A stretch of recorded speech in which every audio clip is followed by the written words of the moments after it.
বারে বারে ঘুঘু তুমি খেয়ে যাও ধান, এইবারে ঘুঘু তোমার বধিব পরাণ।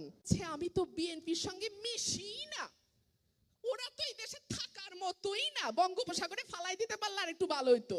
রাজনীতির বাইরে কথা বলতে পারি না বলে তো প্রেমও করতে পারি নাই।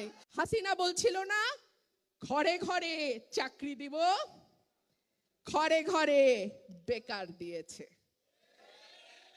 ঘরে ঘরে শুধু বেকারই দেয় নাই, ঘরে ঘরে মামলাও দিয়েছে। বলতে চাই নাই, আসলে হয়েছে কি, ঢেকি স্বর্গে গেলেও ধান ভানে।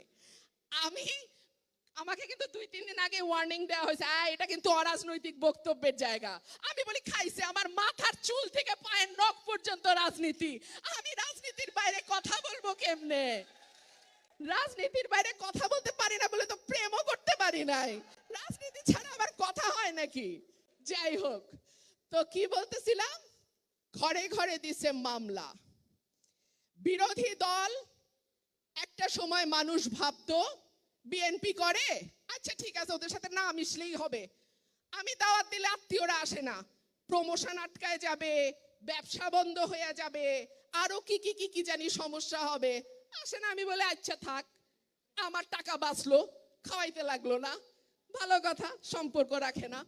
একটা সময় ভাবতো বিএনপি করলে মামলা হবে, বিএনপি করলে কারাগারে যেতে হবে, বিএনপি করলে চাকরি হবে না, বিয়া করবে না মানুষ, বিএনপি করলে সম্পর্ক হবে না, বিএনপি করলে অনেক সমস্যা। এর বাইরে তো গুম, তুলে নিয়ে গিয়ে হত্যা, বিভৎসভাবে মারধর, নখ তুলে ফেলা, কি নাই বলেন তো? এমন কোনো অত্যাচার নাই যেটা বিরোধী দল করলে করা হয় না। কিন্তু ওই যে বলে না, বারে বারে ঘুঘু তুমি খেয়ে যাও ধান, এইবারে ঘুঘু তোমার বধিব পরাণ।